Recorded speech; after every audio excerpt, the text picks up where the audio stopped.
Welcome to the WagerTalk Podcast for the week ending August 18th. We've got a big show tonight. We've got not one, not two, but three guests lined up for you tonight. William Bernanke is going to stop by and take us behind the counter. We haven't talked to Will in probably a month, and now football season's here. We're going to get him back on the line. Andy Lang's going to talk to us, make a pit stop with us, and tell us what's happening this week in NASCAR. And we've got Gianni, the Greek, is going to break down UFC 241 for us. In studio, Ralph Michaels and Dave Cokin. We're going to break down the Big 12 and the Pac-12 conferences. And then, of course, at the end of the show, best bets. By the way, and I'm happy to do this because it's such a great promotion, CG just unveiled a new promotion today, and dollar for dollar, it's outstanding. Basically opening the mobile account, you get up to $100 in free money. Nice. That's pretty good. Do you think more Las Vegas places are going to start doing that? Because clearly Jersey and all these other places now are, it's almost like the old Jersey, days, Dave. It's even bigger amounts. Yeah, Dave, to me, it's as close as to, let's roll the clock back 10 or 15 years ago to the offshore sports books when they were offering all of the big promotions. It's the wild, wild west in the East right now with, Pittsburgh, Pennsylvania, New York, coming. You've got New Jersey. Yeah, Iowa open today. I thought we'd get a couple more opening up, before the start of football season. I know my home racetrack, they're just a few weeks away. They finally made a deal. They've got a sports book coming in. FanDuel there is going to be at the racetrack. Parks? Meadows. Okay. Where my harness track. Parks, from what I hear, that's Pennsylvania. I hear that their book is really awesome. It's almost Las Vegas level in terms of, that's what I've heard, in terms of the creature comforts. And think about Philadelphia, where Parks is in Philadelphia, right? The racetrack. You're so close to how much population. The people are going to come in there. They're going to open an app. Pittsburgh, the Rivers got the app where Jimmy Vaccaro was, but he came back to Vegas now. They got the app up and running. It's exciting times. It really is. It's great, and it's really who benefits the most is the players. Absolutely. I mean, it is. This is a bull market for the players because you can get great bonuses, and while it's fun to go to the books and watch the games, if you're betting to make profit, you have to get these accounts set up and get them all. Because, for instance, with CG, they one of their things they try and do is be out there first with a lot of numbers. Well, when you do that, you might get some value that is otherwise unattainable. So, I mean, in this case, I know I'm blowing up here, but it's a good reason to blow them up. I don't care what level you are. $100 of free money is free money. Absolutely. Take advantage of it, guys. And as Dave says, the more outs you have, the better you're going to be making your wagers. And if you don't think a half a point matters, Ralph, over a course of a football season, if you could just split all the games that you lost by a half a point, how much does that change your season? If you just split on probably 3 out of 100 games, 2 or 3 games. So I mean that changes. That changes 6% of what your final number is. I mean, put that in perspective. 6% on the back end is a big change. Absolutely. All right, guys, let's jump into it. We're going to go to the Big 12 conference. I guess Big 12, we got to start at the top. Oklahoma, they're there every year. Changing of the guard, running the offense this year. We get Jalen Hurts transfers from Alabama to Oklahoma. You lose the Heisman Trophy winner, Kyler Murray, in the NFL now. But this team's loaded on offense, Dave. Yeah. It's going to be another, just rolling down the field again. It's going to come down to how well Oklahoma can stop the opposition. And that's been a problem for them. And I guess it looks like it's going to be somewhat of a concern for them again.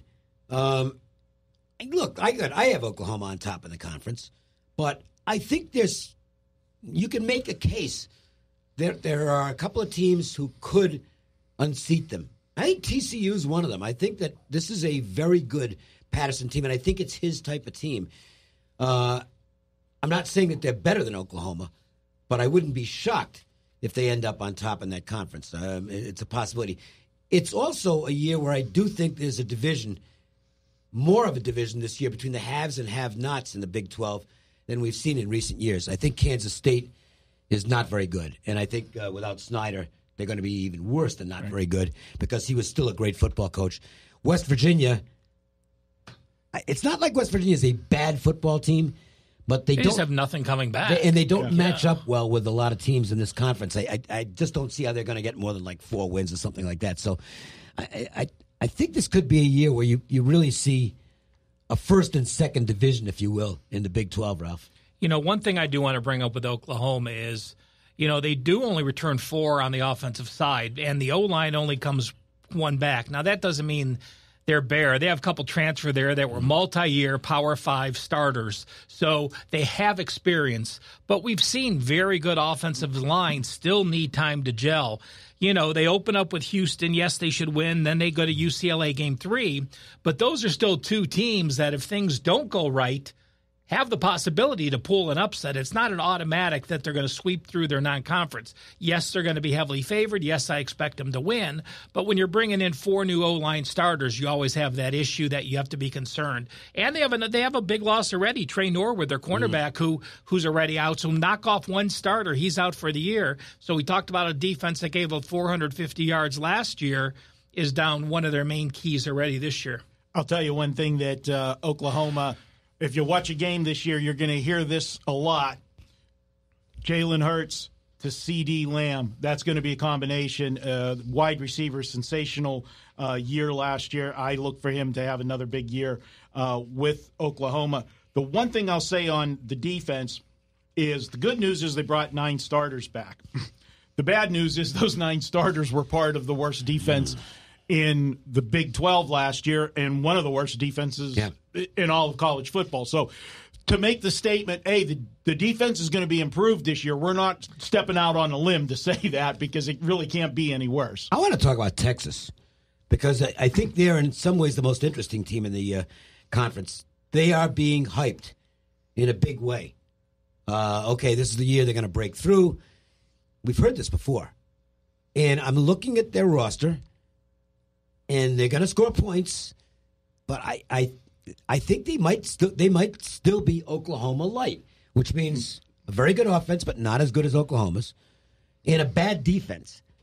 I'm not as high on them, Ralph, as some people. I could very well see them being like an 8-4 football team, and then, it's the end of the world. No, the coach will be on the hot seat again because that's all that ever happens down there. I don't know that 8-4 would be that awful for this team. I don't think they're as good as they're cracked up to be. Well, I agree. I did a video on Texas, and I got a little backlash because I blatantly said they're my 4th best team in the conference. I mean, you only have 8 returner starters. You have 3 on the defensive end. Yeah. And you say, well, Ellinger is this player who's going to be great. Well, I'll tell you what. He had a 25-5 ratio last year, and they were outgained in Big 12 play. How many people guessed that Texas was outgained in Big 12 play and they played in the championship? They were a team that gave up a lot of yards. They moved the ball. They weren't an impressive offense. They moved the ball and they were steady, but they didn't have that big play experience that some people do. So, when I look at Texas, I think most people would agree that Oklahoma, Texas, TCU, and Iowa State are the top 4. Yeah, although... And you have Baylor up there? I think Baylor's improved. Okay. I like their coach. I'm okay with that. I'm going to give you one thing that I think is a bit of a red flag on Iowa. I'll give you 2 red flags on Iowa State. I love their quarterback. Kid's terrific.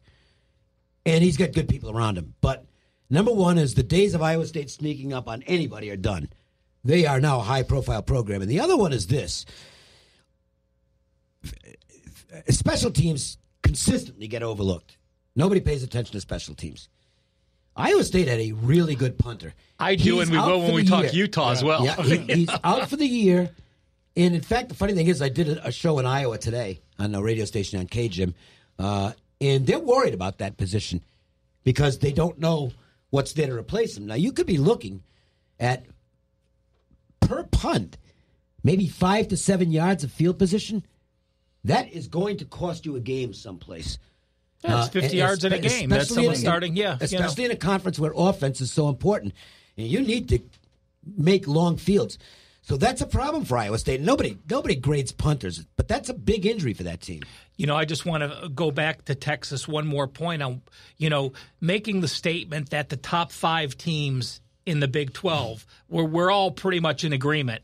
Well, Texas, of course, plays Oklahoma in the Red River rivalry in a neutral. They have to play at TCU, they have to play at Iowa State, and they have to play at Baylor. That's not easy. That puts their schedule, all 3 people that I have grouped with Texas below Oklahoma, they have to play them on the road, which means an extra loss or 2 when you're looking at conference action. You started to mention something about Utah. We were talking about not grading special teams. Oh, okay. And since they had a punter and a kicker drafted, we're talking about the Pac-12 moving forward. So one more thing on Iowa State, and I think part of the reason that they're getting all of the love, and you said you love the quarterback, and I love too. the coach too. Brock Purdy, remember this team started the season last year 1-4. Right. He came in and then they finished the season on that 7-1 run. So you had all that momentum at the end of the season to go into this year, and you bring back 8 starters on both offense and defense. In the defense, Jaquan Bailey, 15 sacks in the last 2 years. This is a team that's got a good defense. It's going to put pressure on a lot of teams. And I know when you say Big 12, you don't talk defense very much, but this is one of the teams that will play some defense. Now, the one caveat, aside from the punting situation, is that Iowa State was not as good a football team when Montgomery got hurt last year. I think he was the glue guy on that team. And he's not there. Yeah. And that's they're going with a true freshman. Yeah, I know. And I see Montgomery was just, if you had 3rd and 4, you just gave it to Montgomery, okay, and he got the first down. Purdy's going to have to do it more on his own this year, and he's not going to sneak up on anybody. And we talked about that earlier. When Purdy took the field last year, it was like, okay, well, hold your breath and see what happens, because he was number 3 in the depth chart. Well, he turned out to be phenomenal, but there is a thing called the sophomore jinx. And I know some people say, well, that's bullshit. It's not always bullshit, because offenses or defenses didn't really prepare for Purdy last year. He will be the complete focal point of every defensive game plan this year. Yeah, Nolan or Kemp, neither were mobile. So, he added an extra dimension. One fact about Matt Campbell in Iowa State, they weren't very good when he took the team over. No. Yet 14 of his 22 losses were by 7 points or less in conference play. He's learned how to keep his team close. So now they just have to learn how to win those games and take the extra step. And again, Baylor's a team that I have, and I think they're a little higher. They had a lot of turnovers. They had some turnover issues last year. To me, TCU, Texas, Iowa State, and Baylor are all bunched in that group. And there's something else on Baylor. That team, they never quit in a game last year. Never. That goes to the coach. That goes to Matt Rule. That team played hard, and now he's getting better talent in there. Baylor's going to start rising. I don't know. They might be a year away, but they're going to be a real good program again. This is the 3rd year for Matt Rule. We always talk about the 3rd years that year because you got all of your recruits there, and you look at this team. Last year, we know the Big 12, everybody offense, they score quick and everything else. Baylor was one of those teams that they did a great job in their games to dominate the time of possession. And I think more coaches need to start doing that because you're just burning your defenses with these offenses. We talked about it several times, and I think that's the problem with Oklahoma. Last year they scored so fast that defense was right back out on the field. But you look at quarterback Charlie Brewer, he completed 62% of his passes. He threw 3,000 yards, 19 scores. He did have 9 picks, but this is a guy that I think this year, another year in this system, he's got all of his players in place. Baylor is the team that I think can make the biggest jump. I'm not saying they have... No, I like that. That they got the best talent, but I think they're the ones that could make that big jump from last year. And again, they have the schedule to do that. Again, you have an unbalanced schedule, so you have 5 home and 4 road or vice versa. They only have 4 road games. They're at Kansas State, at Oklahoma State, at Kansas, and then at TCU. So you have 3 winnable 3 winnable road games. Anytime you have that, when you have a better team coming into Waco, they had a strong home edge when they built that stadium the first couple years that, again, they're – and also, Matt Rule can easily look at the players in the eyes and say, hey, guys, listen, At Temple, we went 2-10 my first year. We went 6-6 my second. Then we went 10-4. Here, we went 1-11 our first year. Last year, we went 7-6. We're ahead of that plan that I had at Temple. It's much easier to coach those kids when they know that you've done it and you did it recently. And I give Matt, I liked him at Temple. I loved him at Temple. He was a great coach. And I give him credit, a lot, because he was one of those coaches. When you go to one of these smaller schools like Temple and you have success like you do, they're going to come calling for you, teams. And he went to a team, if you remember, at that time, Baylor was in all kinds of turmoil. Listen, he was. It's like, really? You took that job when you could have stuck around? Either at Temple or waited for a better job. Yes. So I give him credit for that, and I think the players will buy into him, and I think that's why I'm putting them as that the team that my most improved team that can make the jump. Hey, guys, great stuff there in the Big 12. We're going to step out for a quick break. When we come back, we're going to switch from the Big 12 to the Pac-12. That's up next on the WagerTalk Podcast. It's Manic Monday, and that means every pick at WagerTalk.com is just $9. Get a play in any sport valued at up to $30 for just $9 each and every Monday at WagerTalk.com. Welcome back to the WagerTalk Podcast. We are going to head to the Pac-12. Guys, the Pac-12, every year when it gets down to the end of the season, you talk about, can one of these teams get into the national championship picture? And if they're going to, I feel that there's no room. You got to have somebody almost run the table. The only way you got. You're not going to get in with not one. Even if. There's no question. No, and there's nobody. I don't think there's anybody in the conference who can run the table. So they're already playing for whoever's going to the Rose Bowl. I mean, let's just compare for comparison's sake. Auburn's the fourth or fifth best team in the SEC. And they're a 3-point favorite and a neutral against Oregon. I'm not sure that's a good line, but that's another story entirely. Well, again, with the young quarterback, you have one experienced quarterback, but clearly the fourth or fifth best team in the SEC would be favored to win the Pac-12. For me, I'm going to start with the team that I like, and I know a lot of people may not be as high on him because anytime you have a 4-year quarterback go, it's like, okay, now we got to. The sky's falling. Jake Browning was there for 4 years. We got to replace him. I think they're going to be okay. Oh, so do I. I don't think Browning is that tough to replace, to be honest with you. I thought he was a big game dud. Exactly. He's really good. He was really good when he didn't have pressure. I'm talking about pressure in terms of pass rush. When he had time to throw, dynamite. Under pressure, not dynamite. He couldn't throw into man-to-man. Nope. Zone, he could play well, but when he got man-to-man up, that's why he's an end-of-the-roster guy who probably won't make an NFL team. He's just, I hate saying this stuff because the guy tries really hard, but he's got some limitations, and he ended up being more hype than substance. The quarterback coming in's transfer from Georgia, Jacob Eason comes in. He's a junior that's had 13 starts at Georgia, an SEC team, and the only reason he lost his job there is Jake Fromm come in and was just incredible. Isn't it amazing how you've got 3 major college starting quarterbacks out of the same program this year. 1, 2, 3 in the country. Joshua Fields, and of course the kid's still at Georgia, who I just blanked out on his name. From. Yeah. No, I think Eason. Look, he was once the number 1 recruit in the country. Okay, now that might have been a little bit of an overrating because I don't think he's that level, but there's no reason he can't step right in, especially with a guy who generally gets the most out of his quarterbacks in Chris Peterson. Right. And he should do very well for Washington. And, Ralph, I'm always big on the offensive line. Washington brings back 4 on the offensive line, so you're going to have the foundation there.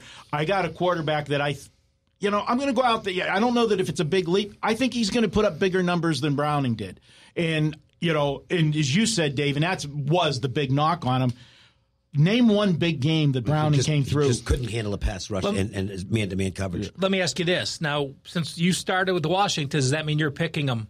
I'm picking Washington in the North. To win the North. Okay, all right. I'm just making sure that's why you started with them. That's so why I started, our people listening can have that in thought process. It's wide open. There's no clear-cut favorite in this one. Dave, I bet Washington State. Okay. I like Washington State. But they've got to replace a guy who was very good in Leach's system. But let's move to them. But it is plug and play with Leach Raiders. You go Texas Tech. It's the system. How many straight people threw for 4,500 yards at Texas Tech? One after another after another. This is the thing that really interests me about Washington State this year. And Leach is not, he's not locked into doing the same thing all the time. They got a really good running game. Yeah. They've got some quality in that backfield. And I know pass. I think Washington State might run the ball more this year and let the quarterback ease into Leach's system. So this could be a team that undergoes a game play calling transformation as the year continues. I think you're going to see them run the ball more early. Well, you've got a 4-year starter taking over in Gabe Grudert from Eastern Washington. It's not like Eastern Washington was Savannah State. You know what I mean? They played a tough competition in the Big Sky. He got them to the playoffs. He started year after year for them. So you can argue he's more advanced than Minshew was when he got there because Minshew, absolutely, at East Carolina wasn't doing anything. Just a side note on Mike Leach. You ever follow him on Twitter? He's fascinating. Unbelievable. The things he says, they crack me up. HBO apparently is going to do a college version of Hard Knocks. And Washington State's one of the teams There's that's 4 teams. considered. Bama's one of them, and Washington State. I want so much for it to be Wazoo because there is nobody. His camera. He's just the most interesting guy in all of college football. His tangents are just spectacular. In his one-liners, they're just great. The stuff he does on Twitter. All right, I'm going to throw it to you guys. I started with Washington. You guys come in and fire Washington State. What about Oregon's a team that is getting the love because of the quarterback and, Heisman candidate and everything else, with Justin Herbert. And the returning starters. 17 returning starters is second only to UCLA in the conference. Find out quickly about them. Oregon needs to beat. I think it's a really big opening game for Oregon. For both of them. Auburn, too. It is, but Auburn. Auburn's schedule. Here's the thing on Auburn. I think big picture, it's a bigger game for Oregon because Auburn, they're just not going to be in the playoffs. Okay, they're just, and I really like with their schedule. Team, there's no way they can. They can't do it with that schedule. Yeah. Oregon gets knocked out of the running with a loss in the first game. Yeah, you get the Dream Crusher in week 1. Yep. That's the problem. Huge game for them, and and that means the pressure's on them. It could cost them game 2 against Nevada. Nevada's not terrible. I'm saying that if they get bubble burst and come home depressed from that trip, from the trip from Arlington, and then they have Nevada the next week, it's a situation where they could be flat early. I looked at week 1, and I've done a lot of work, and I'm probably not going to play the game, but I when I looked at the schedule, I said the biggest game for any team in week 1. And there's some good week 1 games, but the biggest game for any team is Oregon versus Auburn. Oregon has to win this game. Now, whether they can do it or not, we'll have to wait and see. Flipping to the other side. Now we've got a team I want to talk about. Yeah, normally in years past, you're talking about your Southern Cals and your UCLAs. That's not the case. We're talking about Utah. I think that's where you're going to No, but the team I really want to talk about is UCLA. Okay, let's start with them. And I've got... there's some schools where I've got really good contacts, and UCLA happens to be one of them. And from what I'm hearing, Kelly likes this team. And he kind of kept the wraps on the playbook to some extent last year because they were very inexperienced, and he just, he was getting a feel for them. 11 starters, no quarterback. Yeah. It was a real fear. He's got the kid from Las Vegas, who I think he has confidence in. They've got some good skill position people, even with some little nicks type injuries, which I don't think are going to. They've got one guy who's going to be out for a while on defense, but by and large, the players who are missing time are going to be ready. 19 returning starters, the most in college football. But the thing I'm hearing is that he's already opened up the playbook. This is more like Oregon. What you're used to seeing out of Chip Kelly, and they're going to be throwing to the running backs a lot, which they didn't do last year, and they could be sneaky good. I'm not saying that UCLA is ready to get back to 10-2 and be in the Rose Bowl, but we're going to find out a lot early because this is a very good Cincinnati team they're on the road against. But I still think UCLA's got better athletes than Cincinnati. They've got a revenge motive. They've got all those people back from last year. And they, from what I can gather, are really focused on this game because they didn't like the idea of losing to a non-Power 5 team last year. From a spectator standpoint, UCLA Cincinnati on opening night. Oh, it's not opening night. Florida Miami's opening night, but Thursday. It's the opening night of week one. Of week one, not week 1A. Yes, yeah. That could be the best game to watch. That's going to be I think that's going to be a really good football game. BYU Utah. Well, BYU Utah more to me, because being local and following those and they hate teams, each other. Yeah. But just in terms of this could be really fun to watch. Yeah, you're going to have 37 starters on with both teams and both teams projected. And Cincinnati, by the way, just picked up a big gain for them. This kid Blue, who was deemed eligible to play right away, he's going to help them at receiver. You know, one thing about UCLA, and again, I'm a big schedule guy because those crossover games are so important. No Oregon, no Washington. Right.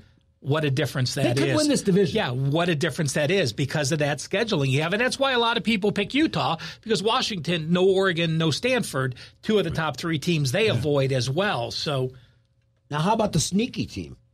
You know, everybody ripped, Arizona State. You hired Herm Edwards? Including me. Yeah. You know what? I didn't know what to make of it. I said, well, he's going to inspire them. I know that because there isn't anybody out there who's more inspirational than Herm Edwards. I thought he did a good coaching job last year with that team, too. I thought they performed better than most people thought they were going to be. And I think Arizona State could be a sneaky good team this year. They're replacing the quarterback, though. Manny Wilkins. Yeah. You know. He was adequate. Yeah. He made a lot of bad throws, okay? And it was more effort than anything else because he had that kind of Jameis Winston, I want to be a hero on every play attitude. So I think he's replaceable. I mean, there were certain elements of his game where he was outstanding, and I think he had great leadership. But there were times when he tried to do too much and ended up hurting the team. So I'm not sure that position is as big a drop-off as some people are making it out to be. Well, let's talk about Utah because that is the team that's the buzz team. And, one of the reasons is, they got a lot of starters coming back, 7 on both sides of the ball. This is a defense that led the Pac-12 last year. They finished 5th in the nation against stopping the run and ended up 14th in the country in total D. They allowed 316 yards a game and 19 points per game. And in a conference that was, they scored a lot of points for the defense like that. And they had a lot of injuries. They did. Second half of the season, they were battling. Let's not forget Huntley and Moss missed the last 5 games. Yeah, You are talking about a team that won those games, got to the Pac-12 title game against Washington, and lost by a touchdown without him. Bronco's so good. They probably could have the best D-line in football. They are a top 3 D-line in the country, top 5, no question. Could be the best defensive line in football. So when you have 3 first or second team all-conference guys, it puts so much pressure. Your corners can play so different. Your linebackers can play so different when you're pressuring the quarterbacks. And again, Utah, no Oregon, no Stanford, only 4 road games. I think that's why they're the chic pick. I don't think power rating-wise they're the best team, but I'm going to mention USC because we have to, and I have no idea why Clay Helton's still there. I mean, they're a top 5 recruiting class every year. You've gone 5-7 last year, 11-3 the year before with a weak schedule. I just don't get how much talent they can bring with JT Daniels. You're going to have 3 wide receivers that are going to play in the NFL. Yeah. You should be the clear-cut favorite with. Yeah, I know. You have 4 guys that are going to be in the NFL, your quarterback and 3 receivers. Then you got running backs out the wazoo that can play on almost any other team. How they can underachieve like they do, it's amazing to me. I'm still shocked he's there, and I'm still staying with Matt Campbell will be the eventual coach at USC. And I think that could be by next year. They'll just over Urban Meyer? Yeah, I honestly don't think Meyer's coming back. Would you give it to Meyer if they offered it to him? Hell yeah. Okay, I'm just checking. Yeah, Urban Meyer's a phenomenal football coach, but I still think Matt. I just don't know how Iowa State's going to keep him long term. One last thing on USC. I think they go as far as JT Daniels goes. I think he has to step up this year. Last year, he was a true freshman, getting the job. Second year. He's got a great arm. I mean, the kid's got all of the tools. Yeah. And this is the year, and I agree with you guys. But it's make or break for Helton. Does the coach lose them a couple of games that they're supposed to win someplace? And I'm tired of USC hype, and we talked about this the other day. I think you were on the air with me. It reminds me of, I think it was 3 years ago, where the USC, oh boy, they're going to be good. And they're going to kill Western. Western Michigan was coming off a great year and had lost everybody. In the first, they're going to kill Western Michigan. And they were like 4 touchdown favorites in the game. They barely won the game and got outgained. This guy gets outcoached constantly. And in a conference that I think is fairly balanced, I have every confidence he's going to get outcoached and blow a few games. And I think USC will end up playing in a bowl game that doesn't mean a whole lot, and it'll just be the same bullshit at the end of the year that it's been every year. I believe, I don't have my power ratings in front of me, but I have to think from 1 through 5. I'm including Arizona because Khalil Tate, if he's healthy, can be dynamic. You guys agree last year there was a problem that they said he was. Yeah, he was hurt the whole year. Yeah, he was hurt. Yeah. He was clearly hurt. They just never said it. So from 1 to 5, you have probably the closest power rated situation, and then just to mention Colorado, they're not going to be good, but you got to watch them because Chenault is probably the best player in the conference. He's a wide receiver. He's going to be a first-round draft choice. He is just dynamite when he touches the ball. Who they playing Colorado State. Okay, Colorado State is. I have just very. I'll just drop this in. I actually have Colorado State rated behind San Jose State. Wow, that is low. Worst team in the Mountain West, and Mike Bobo. Goodbye. I think he's the surest bet not to be coaching next year. If we have any Colorado State fans out there, you can address that hate mail to @DaveCokin. Won't be any hate mail because I got a feeling the Colorado State fans know exactly how bad it is. The team is. Yeah. All right, guys. Hey, good stuff on the Pac-12. We're going to take a quick break. We're going to head to Pit Row. When we come back, we're going to rev the engines up. It's NASCAR. That's up next here on the WagerTalk Podcast. Every Tuesday, WagerTalk.com offers a best bet selection from its hottest handicapper. It's a great way to introduce yourself to WagerTalk.com with a big best bet winner for just $2 on $2 Tuesday. Welcome back to the WagerTalk Podcast. It's Handicapper's Corner time, and we're going to go into the fast lane with Andy Lang. You can follow him at Bump Sports. Andy, thank you for joining the show. Long time. We finally got you on here. How you doing? The first week I joined Wager Talk, I was joking with my friends. I was like, my first 2 picks are going to go 0-2, right? And they're like, no, have confidence. And sure enough, they went 0-2, and I was like, oh, great. Now I got to dig myself out of this hole with Wager Talk. Well, we went 7-2 the next 9 picks. So it's been great. Thanks for having me on. Hey, no problem. Hey, it's not a sprint. I know you got some sprints in the car racing, but this one's a marathon. We're not worrying about that. But we are looking at some stuff. And what I wanted to talk to you about, Andy, we all know that the majority of the guys at Wager Talk, we handicap, the big sports. It's football, basketball, baseball, hockey, CFL. But you've got those fringe sports where I look at NASCAR, I look at golf, and I say, Vegas and the odds makers, they're doing their work, they're putting up the numbers, but really, are they digging in these sports as deeply as they are with all of the other sports? Because let's face it, the handle is so much more in the other sports. Do you think that is one of the things that gives you the edge in these fringe sports? Well, no, it is the reason why. I started gambling just like everybody else, just as an amateur. And I could bet Monday Night Football. How hard is this? And then you get waxed, up and down, and you hand all your money over to the sports. And just over the years, and I got to say, with sports gambling starting to be legalized, it's going legal here in my home state, September 4th.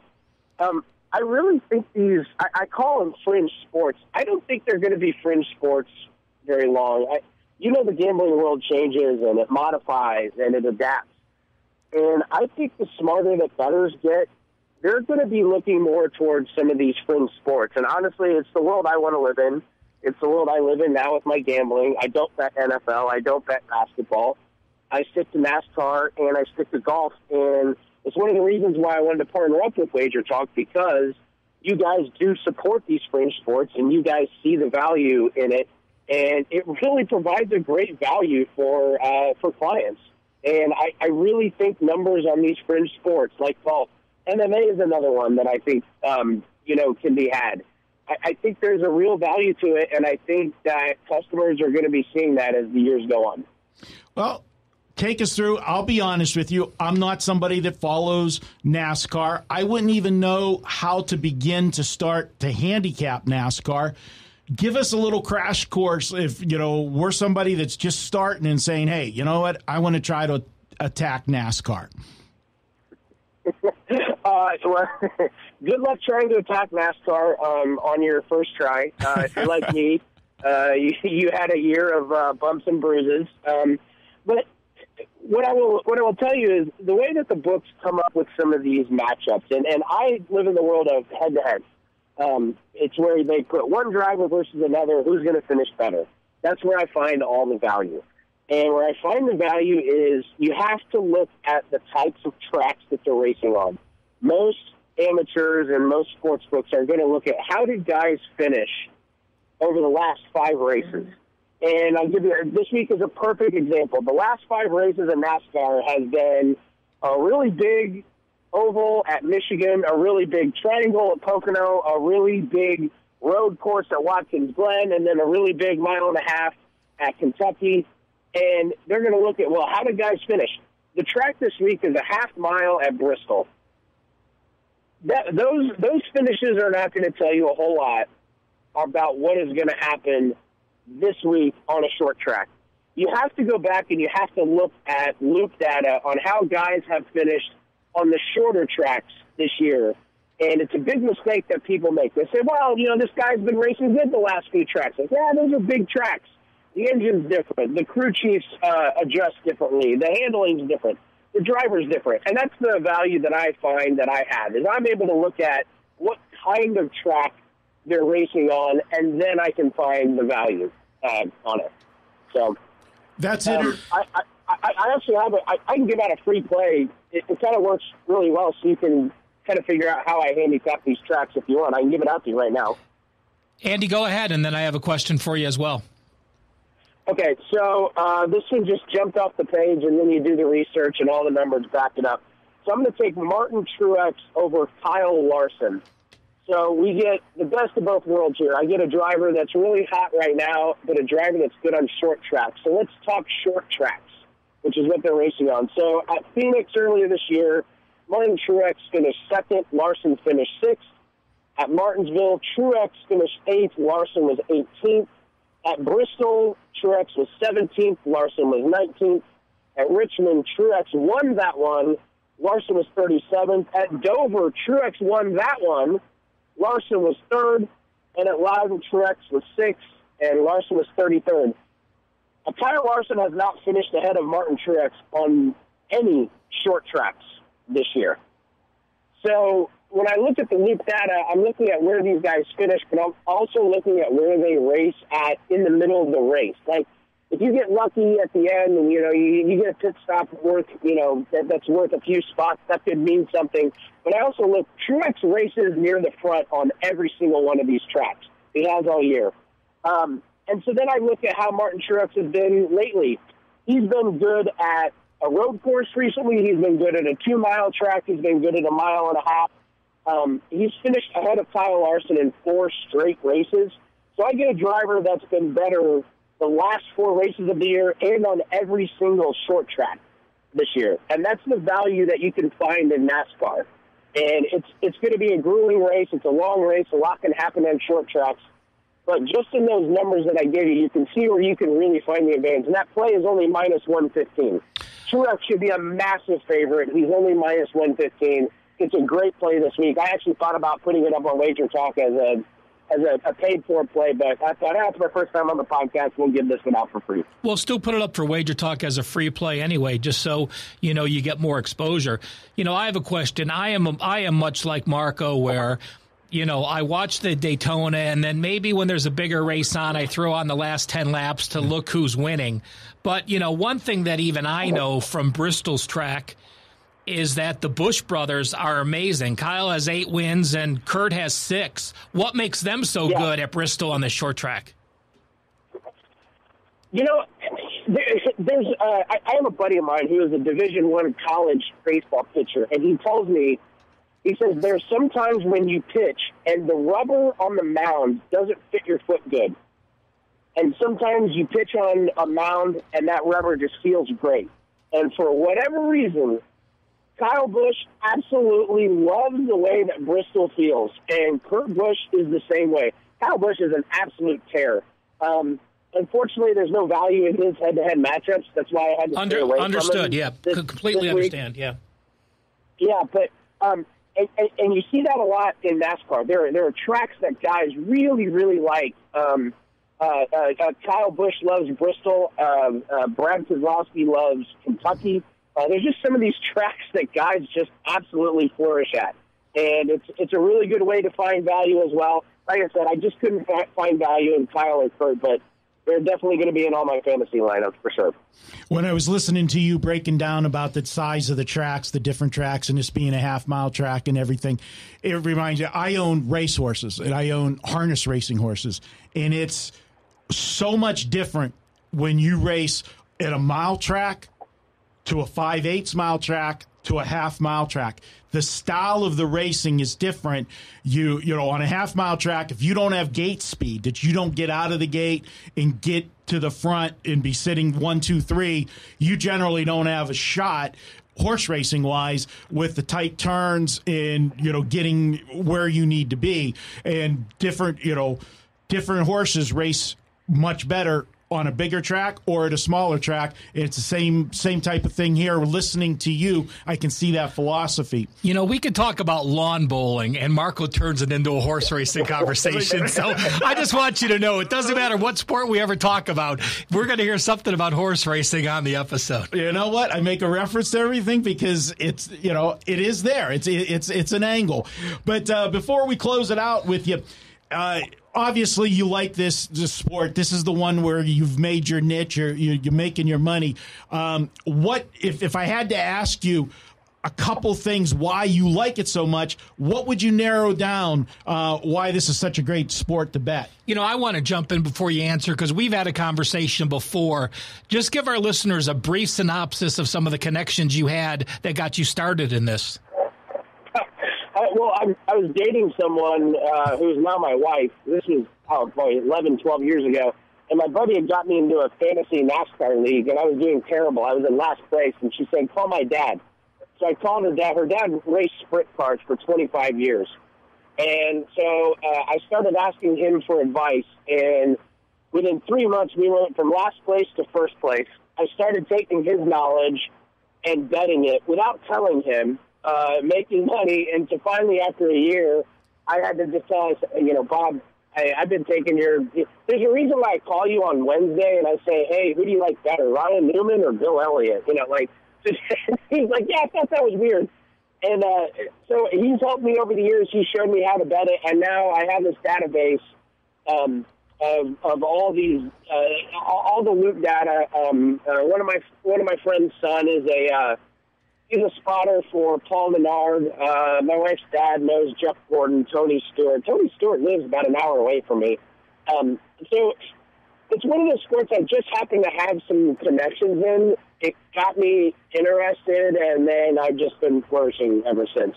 You know, I just wanted our customers to know that because, yes, you could put work in and, yes, you can handicap it, but it still goes down to information. We talk about it with preseason football. I'll be like Marco, I'll bring in something I know, preseason football. But in any sport, when you have connections and you know how to handicap it properly, that's a positive and powerful duo, which, you know, you've had success for so many years and our WagerTalk customers are becoming accustomed to. Yeah. You know, you asked me a question about why I like betting NASCAR a lot. So how many weeks is football? Just throw that out there. How many weeks do you guys have football for? Well, 17 regular seasons and 23 plus. It's going to be 31 with probably 31 from preseason to Super Bowl. Yeah, there's 41 NASCAR races this year. got action almost every week. So why do I like it? Because for 41 races, I can have an advantage over the sportsbook. So it's really long. And just to be completely honest, I'll just throw it out there. You know how amateur gamblers are and the average Joes are. They bet money on football on Sundays. They lose in the morning. They try and chase it. And that gets you into trouble. We've all chased bets before. Not going to lie, I've done it. NASCAR, you put your bets in, the race starts, and that's it. You don't have opportunities to lose money chasing. You take the bets, you win or you lose, and then the next week it starts all over again. It's a very, very straightforward sport to bet. And honestly, if you follow my picks, you don't even have to watch the race. I have a lot of people that follow my picks that do not watch races. They haven't watched NASCAR in years. They just put the bets in, check their bank account, their sportsbook account at the end, and it's just one race. I normally will have anywhere from 2 to 4 bets, and it's very straightforward. You win, you lose, and you move on to the next week. So it makes it very, very simple and very, very fun. I'm going to say that you may have said that statement too quick, that in the next year or two, I'm sure we're going to be seeing some live matchup updates where, especially in NASCAR, where they take the breaks now, right, between segments, where casinos will be posting new matchups for the second and third segments. So I'm sure that's around the corner. Oh, Canada's already got it. Do they? Okay. NASCAR. Yeah, I've got a NASCAR betting buddy of mine. Say that 3 times fast. He lives up in Canada. He can live wager the winner at any point during the race at some of his Canadian sports books. Makes a killing off of it. I'm so jealous.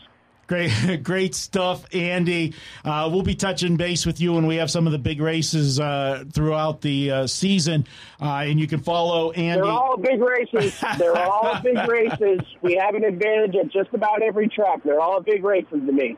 All right, well, check out Andy's plays. That's Andy Lang. You can find him on Twitter at Bump Sports. More importantly, you can find those picks at WagerTalk.com. Good luck this week, Andy. We'll talk to you down the road. Thank you, guys. All right, we're going to step out for a quick break. When we come back, we're going to go behind the counter.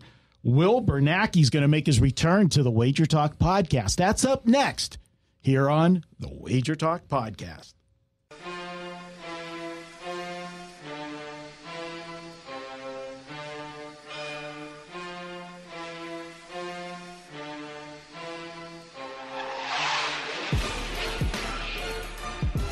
Welcome back to the WagerTalk Podcast. We've got an old favorite returning to the show. We gave him a summer break. Actually, we took a little break ourselves, and then we gave Will a couple extra weeks because there wasn't a lot of stuff to talk about. But boy, is there now. We're going to bring in William Bernanke. You can follow him at the Moneyline Guy. Will, thanks for joining the show. You're a risk analyst at CG Technology. I got to ask you the first question before we get into football. It's still baseball going on. I hope you had a good summer. But before we start that football, are you tired of hearing, when you're listening to people at the windows and you hear Yankees and over, Yankees and over? That's got to haunt you in your sleep this year. Yeah, there's definitely some, resentment to hearing that. But believe it or not, there are plenty of bettors out there that fade the Yankees. Not the over-unders as much, but fade the Yankees. So we've had a lot of those parlays that you're talking about where you'll have Red Sox and over or Orioles and over or whoever they're playing, and we're getting that money back based on people's hatred for the Yankees. It's very similar, to put it in perspective, similar to the way people feel about the Patriots. They keep betting against them every single year, and at the end of the day, bettors, get burned by them. And again, an example, Yankees were playing Baltimore's 4 games, and if you noticed, none of those lines crept to the point where Houston at Baltimore in their last game in that series on Sunday when they were like 480, Verlander pitching. None of the Yankee-Baltimore games approached even close to that number. So that tells you right there we can set a price and we'll get anti-Yankee money. Yeah, that 480 on Houston on Sunday. There was another book in town that, they deal a little more in the square side, with the locals. They got to 550 on that game. It just absolutely incredible.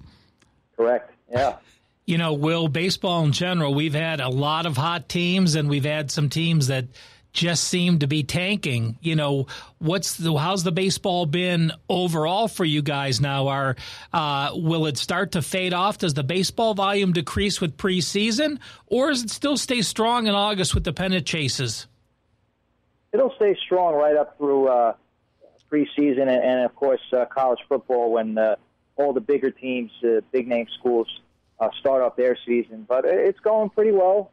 Handle's been steady, if not spectacular, all through August so far. And as far as how we've done, just like baseball itself, it's been very streaky. We'll have a good run for a week where we'll have some underdogs win, mid-range underdogs. We'll really make our money. It's not necessarily those big 250, 300. People usually tend to stay away from those games or just parlay them. The straight bets, the bigger bets, they seem to come in on the games from, $1.10 to maybe 190, 180. And those are the games where we can get some dogs to win, where the line's, moving and it's all sharp and public action on that favorite. That's where the streaks happen. How about the totals, though, Will? You got to be getting beat up on as we talked about, these teams that just keep going over and over, night after night. You just blindly bet them. You're making money.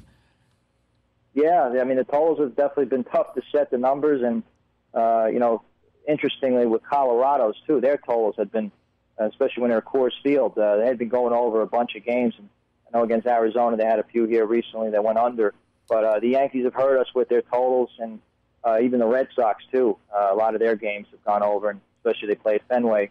Those games have hurt us, but we don't get the same handle we do on the side, so it does hurt us, but not to the point where it'd make or break us in that sense. Seattle's been another over team all year, but they're not a public betting team. But anybody that follows the market and knows what these teams are doing, they've been an over better's delight. Shifting gears, let's head to NFL. You guys were the first to bring out NFL lines for the entire season. Can you tell us what games actually got the most money on these advanced bets so far? Yeah, there's certainly some games here that you would never guess. I'm going to start just no particular order as far as how much money or one more than the other. But in Week 14, we've taken some bets on the Chargers when they go to the Jaguars. Week 11, the Bills at the Dolphins, taking Bills money there, a lot of Bills money in that game. So we'll see how that pans out after the preseason. If we get some money back on Miami, I'm sure we will up until Week 11. We've got plenty of time. The Falcons in Week number 8 when they're hosting the Seahawks. And, of course, everybody's darling as far as futures go, the Bears in Week number 2 at the Broncos. That's, the most, the game that's the closest to us, chronologically. Well, two questions we were going to ask are, what about season win totals and what about future bets for the Super Bowl? My question is, are they correlated? I mean, I know the Browns were the hot team and they continue to be in the press, and obviously I follow Cleveland closer being from Cleveland, but let's do win totals first. As far as the season win totals, where's the most action been? And then tell us about the futures and if any of those are the same teams. Yeah, season win totals, again, no particular order of money, just basically ones that we have a liability on now is the Bills over, Cardinals over, Dallas over, Arizona, I put it twice, Saints under, Jets over, Eagles over, and 49ers over. Wow. And now going to the futures, to win the Super Bowl, and again, no particular order, Bears, Browns, Jaguars, Giants, Jets, Raiders, and shockingly, I had to add this, the Patriots winning as of now would be a great result for us, if not the best. Did you actually say the Giants? And the Jets. I did. Wow. I couldn't believe it myself, but bets keep coming in. Is that really, I mean, are those just couple big New York people that stayed at your properties and bet? Or is that because they've had a decent number of tickets? A little of both. Okay. A decent number of tickets and some bigger bets on both teams, certainly, especially the Giants. Whether they were inebriated at the time, I have no idea. But that's what we're seeing, and sometimes you got to double-check your vision when you're looking at the screen. Well, I'll tell you what. I don't know. Me and Ralph are sitting here. If you guys don't want to hold those, because of the risk, I think me and Ralph will take those tickets off your hand. We'll book those ones. Yeah, I'm sure a lot of people did. It's tough to spread that around.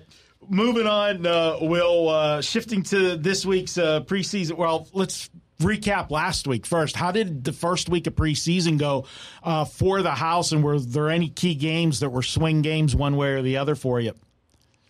Well, the Sharps did fairly well in the first week.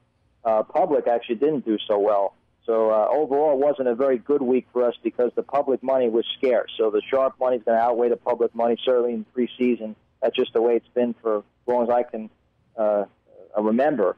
So that's if that's going to happen, we're certainly not going to do very well. And the one game that didn't do that well for us was a few of the totals, actually. I think it was the Patriots total last week when they played the Lions. The game stayed under with the Lions getting shut out. Or did they get shut out? I think they kicked the field goal on the last drive just to not get shut out.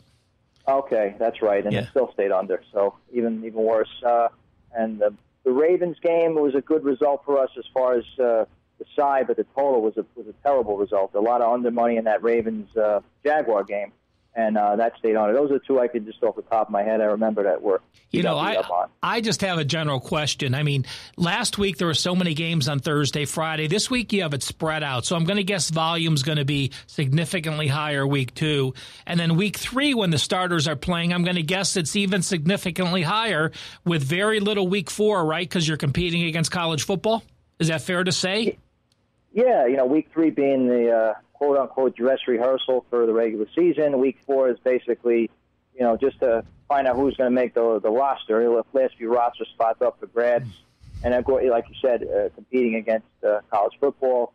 And week 2, having the game staggered through a few days is a great benefit for us because people they don't feel compelled to bet in one time. They have plenty of time to make their bets throughout the few days there. All right, Will, we're taping on Thursday, so we're going to skip the Thursday games, but tell us where the action is going for the rest of this week's NFL preseason games. The bettors are on the Giants and Dolphins on Friday, and then Saturday we're seeing some Titans money come in. That's really all it's been. It's been kind of quiet. Well, I'm going to agree with that Giants, and our people listening to Best Bets in a little bit will hear that. So I concur with that sentiment. But like you said, I mean, there's games, you have New England, Tennessee, and then you have Dallas and the Rams. And then, I mean, Monday Night Football, to have KC, Pittsburgh, to have the Saints and the Chargers and Seattle and Minnesota, I'm sure it's going to be a big Monday night draw as well. Yeah, speaking of the Kansas City game, right before I left my desk, I do recall taking a few Kansas City bets, and that line was up to 2.5 before I left. I don't know if it even got to 3, but there was some significant action on KC as well. So that one, for whatever reason, they were betting the Chiefs there. Well, one of the reasons, Will, the untimely death of one of the coaches for the Steelers this week passed away on Sunday. They found him in his dorm room. And they canceled practice Sunday and Monday. So the Steelers' practice week this week was not what it was. And, that we've seen this so many times. We saw it just, a couple months, what was it, 6 weeks ago with the Angels when a tragedy happens. Sometimes it galvanizes a team. But I think here in the preseason, when you've got so many different players and, losing some practice time, on when you've got so many different players that don't know what they're doing, it might be an important factor, and I think that's where you're starting to see the money on Kansas City with that one. And I looked immediately to see who the Steelers were playing this week, but it happens to be Kansas City, a team that Reed doesn't really care about preseason. So he wanted him to look good last week, and I think he's playing all those quarterbacks again this week. So you're going to let Mahomes out there on the ones, and he looked pretty damn good week 1. All right, good stuff. Well, hey, let's before we close it out, switch it over to college football. Just 2 weeks away. Do you have any liability as far as the national championship goes? Yeah. Now, once again, guys, in no particular order, these are our biggest liabilities right now. Texas, Oklahoma, Notre Dame, Miami of Florida, not the Ohio, and do not laugh, but Kansas. And I imagine that's a Les Miles sentiment there, but Kansas getting a lot of action. And no Clemson or Alabama being a liability right now. So that is kind of head-scratching. That's what we're looking at. You know, I know you're not in front of your screen yet, but our next guest, we're going to talk UFC 241 from Anaheim with a big main match. Any significant bets on that you remember for UFC 241? No, nothing yet. I was kind of surprised. I expect to see it tomorrow when we have our totals up as well. I think a lot of bigger bets come in when we have the side and total available for betting. Hey, Will, what's happening at CG? Well, right now we're offering $100, dollar for dollar, on new customers' initial deposit. So, anybody who's never had a CG account, if you download the app and sign up for an account, you'll get that $100, and you're basically getting free money. So, with UFC coming up, baseball, football, right around the corner from regular season, I mean, it's a time you got to download the app and sign up for an account, and you have that free money going. So you're really ahead of the game right off the bat. All right, good stuff, Will. Appreciate having you back on the show, my man. We'll be doing this each week, letting you take us behind the counter. We appreciate that. And as I say to you every single week as we're heading out, good luck on the games this week, except the ones I've got. Right, there's enough winners to go around for everybody, so I'm with you on that. All right, Will, have a good one. And once again, you can follow Will on Twitter at The Moneyline Guy. We're going to be back. When we come back, Ralph and I is going to throw some punches in studio. UFC's up next. Gianni the Greek will be joining us here on the WagerTalk Podcast.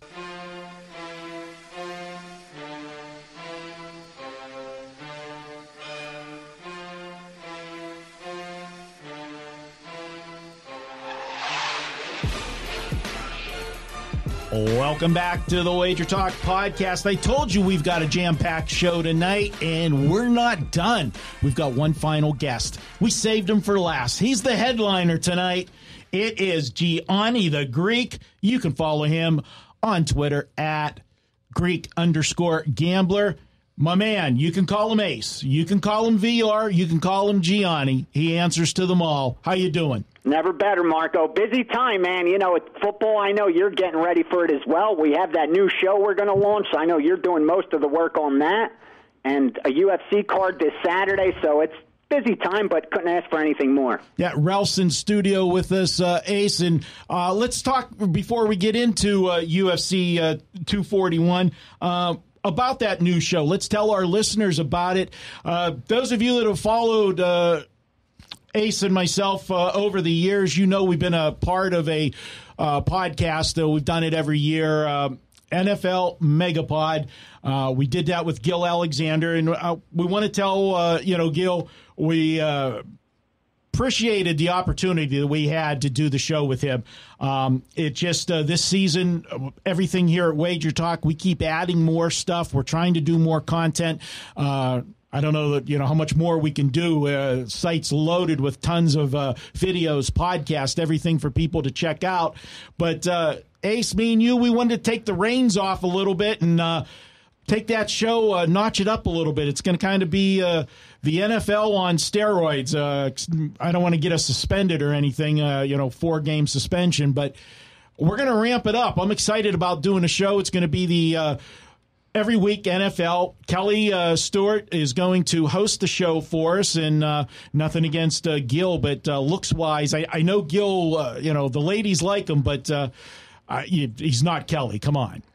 Yeah, and listen, I love the guy, too, and we had so much fun. I mean, all three of us, we grew that podcast from nothing up to being one of the most popular, if not the most popular for sports betting, at least, covering the NFL. And I'm proud of that. That's everyone's hard work. We've done it, though, for so long. After 7-8 years and sticking to that exact same breakdown of the show, and I get it. People like it, the covering the primetime games, and of course I always want to do that. You're not named primetime by accident, so we're going to cover the TV games, of course. But we just wanted to add more things and do a little different. And repetition, it gets old, man. So I'm hoping all the people that grew with us just continue doing the same thing, because it's the exact same. I look at it like that. I said it yesterday when we did that video. I love it because I could just jump on, answer the phone, or now on the computer or whatever, and simply talk sports betting with everyone. It seems like everyone's there with us. That's because you see the replies on social media. It's like just hanging out. I feel like I say it all the time when we do that podcast.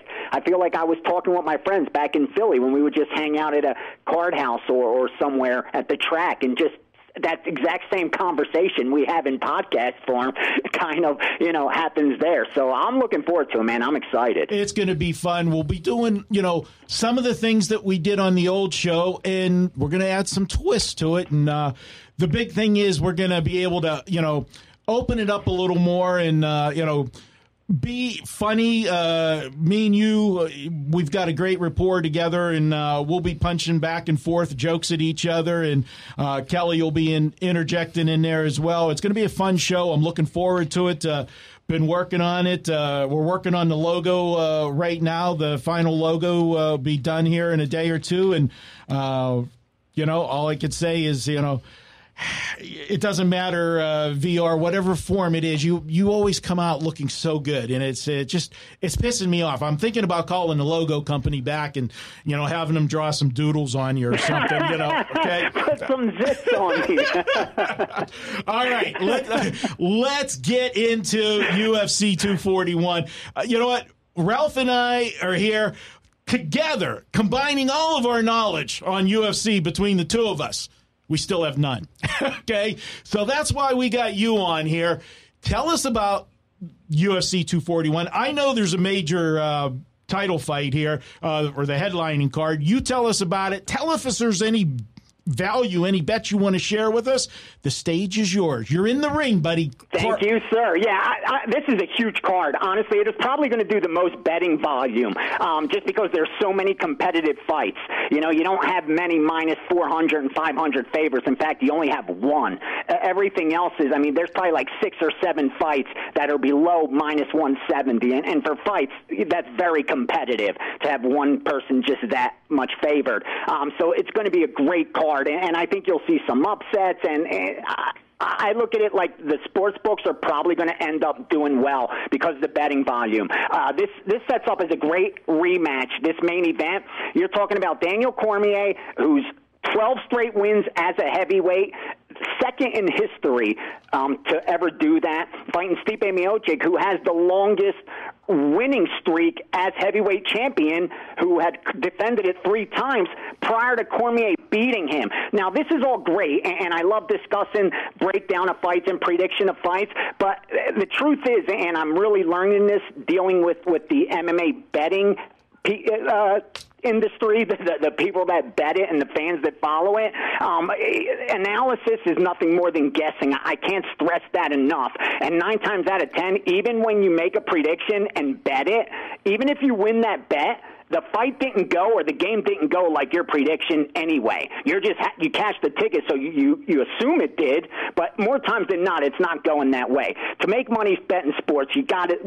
Exactly how you asked that question. Is there any value on this card? And in this fight, I don't think there is, because when they fought last year, Stipe was a minus 175 favorite. So the break-even point was 64%. So to bet Stipe last year, you had to conclude he's got to win around 70% of the time. Not a good bet. DC came through. This time around, DC opens as a minus 165 favorite, where he has to break even at 62%. So again, you got to conclude this time around that DC is going to win 70% of the time.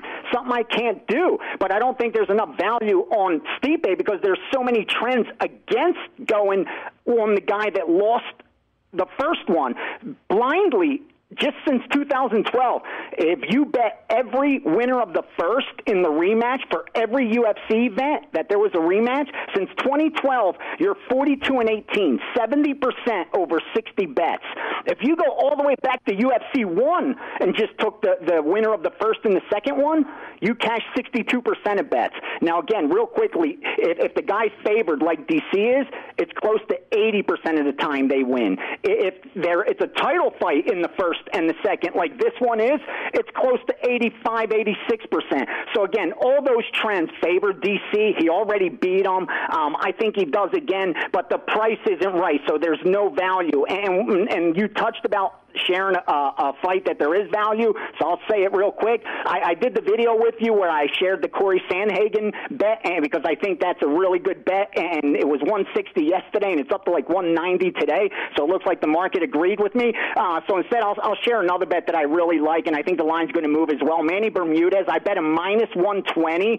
This kid's 3-0 in the UFC. All three of his wins are by submission. He averages 7.7 submissions per fight.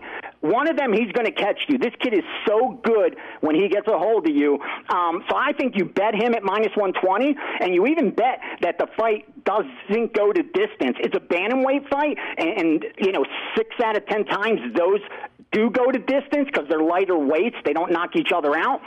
But I think this one gets finished because of the sub-attempts, and I think Manny Bermudez is the right side. You may want to look at that prop as well. So there you have it, man. You want to best bet Manny Bermudez, it is. And like I said, I gave the video yesterday with Corey Sandhagen.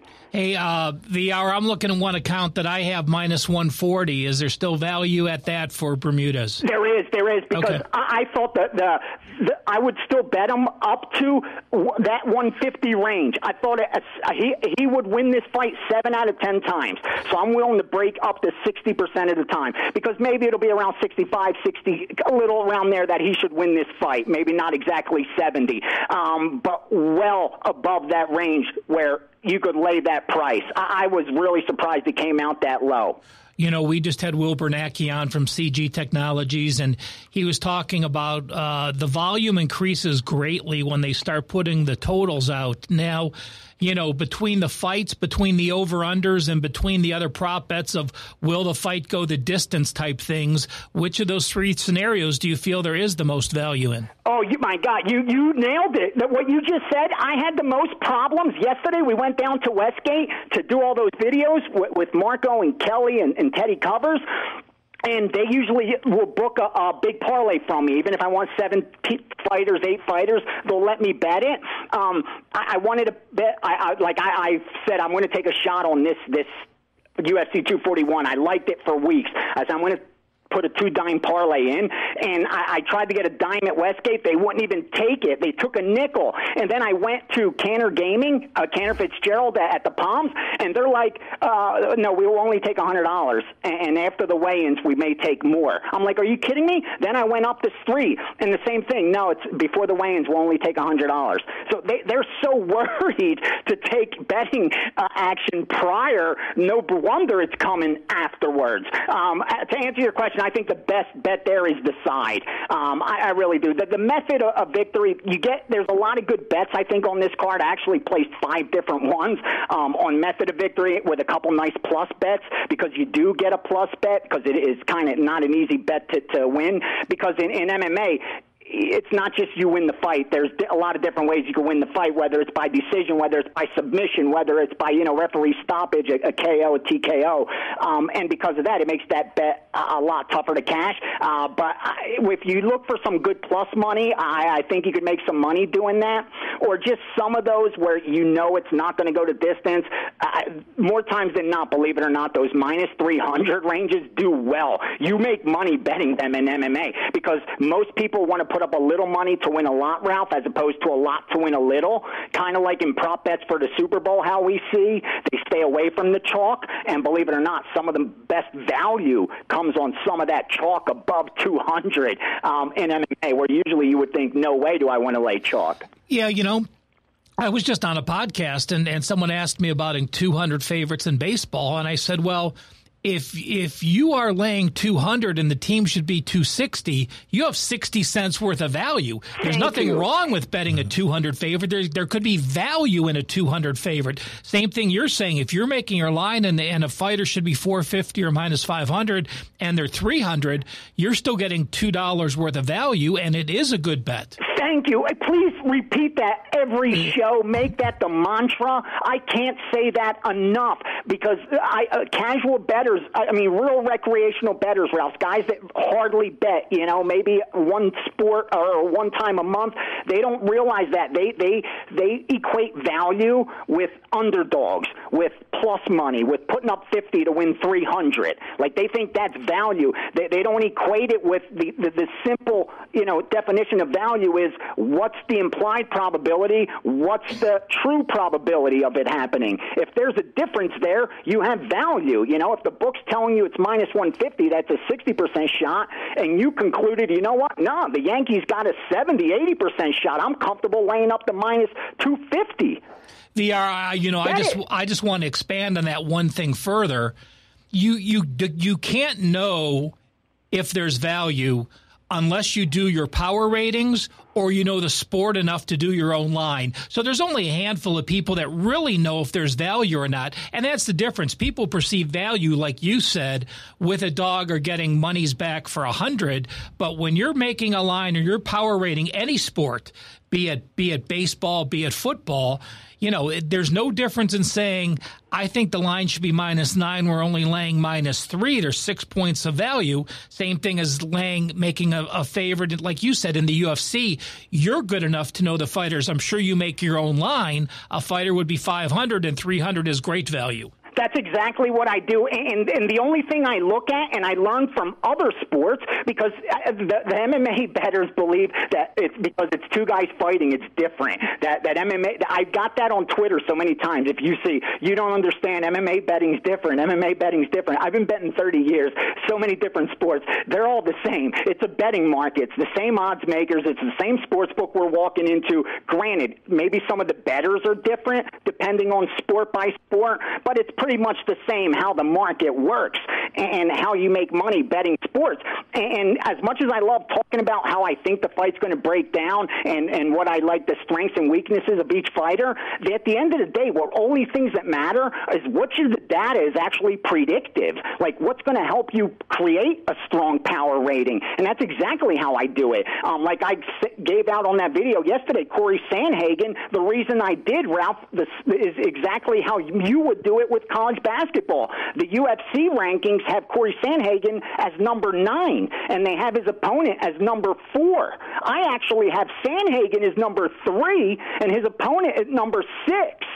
So I have it opposite of what they do because I just care about the ratings. I don't care about the records. I don't care about, you know what I mean? I'm looking at analytics. I'm looking at the data that's predictive. I'm not looking at a team that's 12-0 and looks great but hasn't played anybody like you see sometimes in college football, and everyone's like, why ain't this team in the top 5? Well, they shouldn't even be in the top 10. They'd be a 25-point dog against anyone in the top 5, and it's like that in UFC, and I want that MMA bettors to start to look at it that way. If they're doing it to make money, if you're doing it for entertainment, then be a psychic and try to predict and guess how things are going to work out. God bless you. And if you got that clairvoyant skill set, more power to you, man. I wish I had it. But I got to do things the hard way, the way I learned. And that's finding small edges in a market that's extremely efficient. And as soon as I do, try to get my money down on it before someone else smarter than me finds it.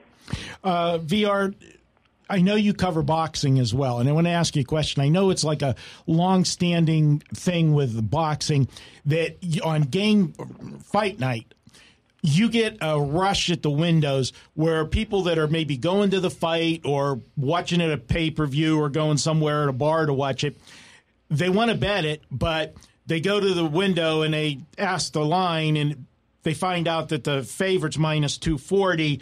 They don't want to risk 240 to win 100. They want to put the 100 up, to win 200 or, 190, whatever the split is. And you see the line drop on fight night.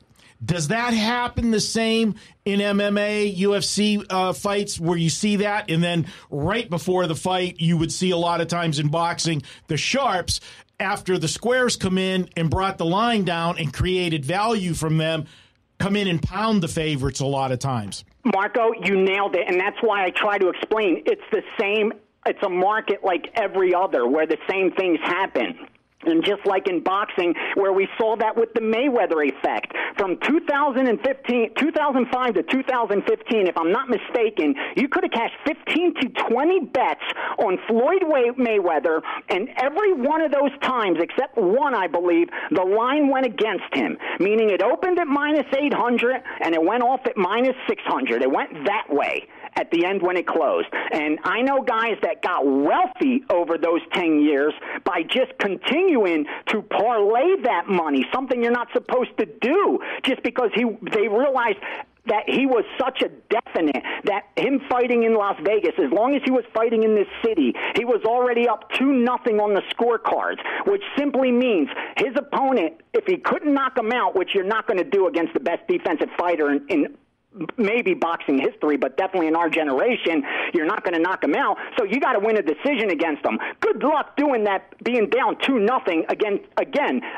arguably the best defensive fighter, because you got to win 8 out of 12 rounds now just to get a draw. So you got to beat Mayweather 9 of 12 rounds to beat him if he's fighting in this city. That's what happened over 10 years, and how the betting market didn't realize that, I have no idea. And you see it the same thing with MMA. With John Jones, you saw it with Chris Cyborg 2 weeks ago, where she should have been a minus 1,100 favorite, and the line just kept coming down, and fight night is when it really came down. And probably 20, 30 minutes before the fight started, that's when the suitcases come out. That's what I've always called them, because it used to happen back at the Mirage when the fights used to be at Caesar's Palace, and you'd see guys in the back with the suitcases waiting for all those $50 and $100 bets to pile up on that underdog against Mike Tyson, and then they would walk up with the suitcase before the fight and just unload on the favorite. Now instead of laying $750, they only have to lay $500. Just there, that's an edge.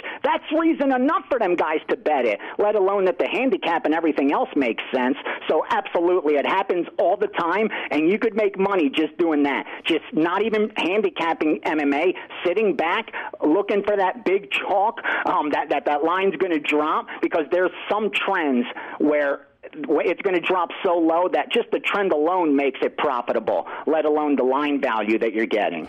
Ace, this one's for Ralph. You talked about, those guys coming in with the suitcases right before the race. In horse racing, we have the suitcase, the bridge jumpers. They come in and bet a big favorite, a horse race, where they'll bet the horse to show. Come in with those suitcases. They'll bet $100,000 to show, and in 2 minutes they make 5% return on their money, because they're going to come back with 210, and the horse has to basically fall down not to win. Just Ralph loves when I make horse references. Marco grew up with a kid in Philly named Crazy Kaz, and that's what he would do when he needed money. He would take his paycheck, walk over to because we had off-track betting, OTB, right down the street, pretty much from where we lived, and this kid would go and wait and look on the program and look for like a 1 to 9 favorite with only 5 horses running and bet it to show. And every couple months, that horse would not show, and it was a bad time for that kid. So yeah, that bridge jumper, that's the perfect name, because that's the easiest way to lose your fortune if you ever had one. Is there any better example for those people you're trying to explain value to than Mayweather-McGregor, right? McGregor, you could have gotten 50 to 1 odds on McGregor, right, when they opened it first, and then when the fight comes out, what does he end up closing, 5 to 1? Exactly. And again, there wasn't a sharp in here that we were all at Teddy Cover's party, and that was the night of the fight, and people were saying, "Oh my God, it's down to 5 to 1. I want to race and bet more on it." So, that's the type of example that there's times you can't be afraid to bet the chalk if there's value. Yes, sir. And on the flip side, there were so many casual bettors with a ticket in their pocket that they couldn't believe they were getting plus 400 on a Conor McGregor who used to be a favorite. They bet him as a favorite in the UFC, but that was a different sport, much different arena, against a very different fighter that night. All right, hey, Ace, we love having you on the show. Good stuff as Pleasure's mine, always. guys. Thank you for having me. We'll have you back when we've got another one. And look for the new show. It's called Bet On It, and you will be able to bet on it. Check it out. It's going to be the first week of the NFL season is the debut. It'll be Gianni the Greek, Kelly Stewart, and myself. Look forward to it. Take care, Ace. I'll talk to you probably tomorrow. Yes, sir. Thanks, Marco. Thanks, Ralph. Good stuff from Ace there. Well, guys, we're heading into the home stretch. We've got one segment left. It is Best Bet time. That'll be up next here on the WagerTalk Podcast.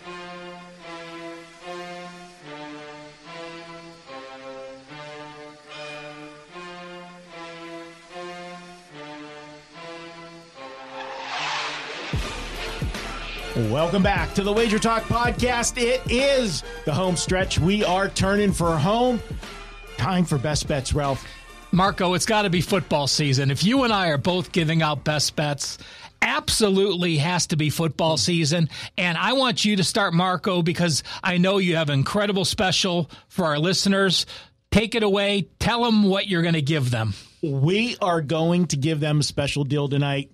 You can pick up a 7-day package. 7-day package. A whole week of football. Whole week of baseball. Now, wait a minute. Does that include your Del Mar, too?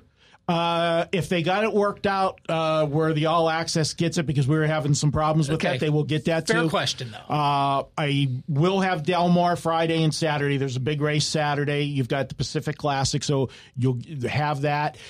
Situation, normally $119. Now, we already have the 7-day package on sale for $99.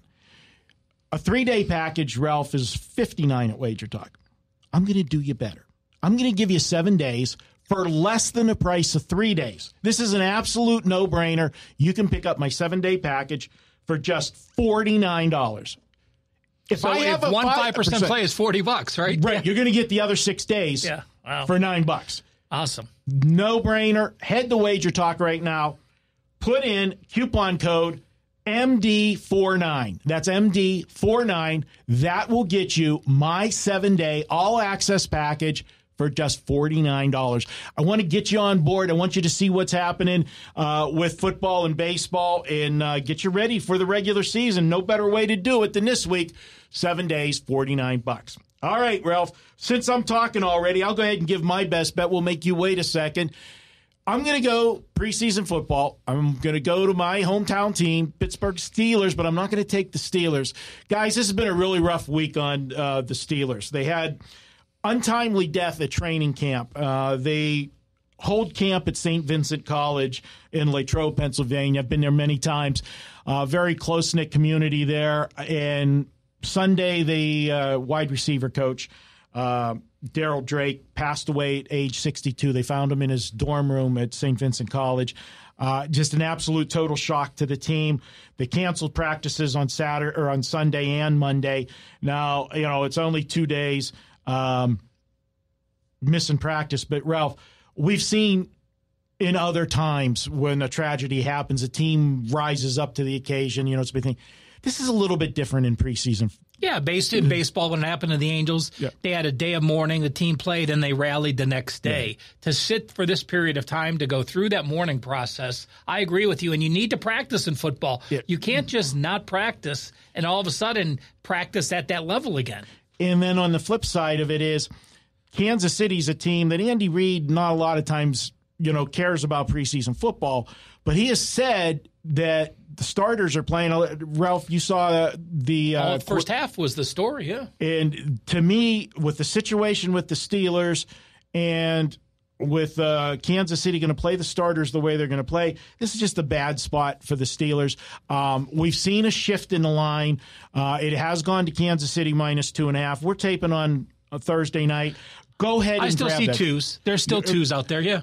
To me, when you see a move and it's around the pick'ems, I don't get as excited as if it's a move where the line was 3 and you go to 4.5. Now you got two key numbers you got to jump over, that You've got to win by more than the field goal and more than the 4 points.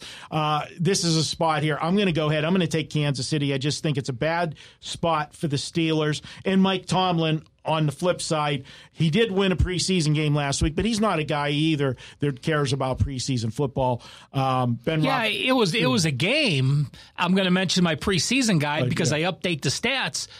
Tampa Bay had a 470 to 300-yard edge. They just had a couple turnovers, which then they scored late to cover the game. But, I mean, if you look at just the box score, Tampa Bay won that game. Tampa Bay did. They put up a lot of yardage in the second half. The second string players, performed well. So we'll go ahead and take Kansas City -2.5 for our best bet on the podcast. Ralph, where are you going? I'm going Friday. And, this is a Bears team that I liked and I used last week as a loss. I actually had him. I only had one play last week in preseason, but Matt Nagy came out after the game and just said, I've changed my perspective in the preseason, what I'm looking at. I'm going to play the young guys. I don't care about play calling. The Giants are a team that have to feel good to win. They got a win over the Jets week 1. You got a quarterback situation where you're going to see Jones play a lot. Do they want him to win the job? No, they'd probably rather have Manning win the job. But if it's going to be close in the preseason and they're both going to get a fair opportunity, I think it's a nice spot to step in on the Giants. That's at 4:30. I believe that's on the NFL Network, so that's a nationally televised game tomorrow on Friday. There you go. You get to watch while you win with Ralph, as he says to take the New York Giants on which night did you say that was? Friday? Mine's Friday. Yours is Saturday. And yours should be on TV as well because it's both games on Saturday, I believe, are on TV. All right, good stuff. All right, guys, that wraps up this week's show. It was a fun-filled show. We had a lot of information for you on the show, a lot of guests. Hope you enjoyed it. I want to thank tonight's guest, Andy Lang, stopping by talking NASCAR. William Bernanke taking us behind the counter at CG Technologies. And, of course, Gianni the Greek stopping by and telling us about the UFC 241. Also want to give a big shout-out to my two guys in the studio, Dave Cokin and Ralph Michaels. Situation, Johnny Detroit out in Michigan with the team, the Detroit team. They're the ones that get this podcast up and out to all of the media outlets. You can subscribe to iTunes, listen on Spotify, Google Play, and iHeartRadio. And, of course, last but not least, I want to thank you guys, the listeners. There is no podcast without you guys listening. Nick was behind the board for us, making sure we all sound good. He took the short straw tonight. Our buddy Jared, I think he's going to give him a little bit of backlash after I sent out the list and he saw all the different guests we on tonight. And you got the short straw. I had to do the show tonight, but thank you for doing it. Everything went perfect. And till next week, I'm Marco D'Angelo. Let's cash some tickets.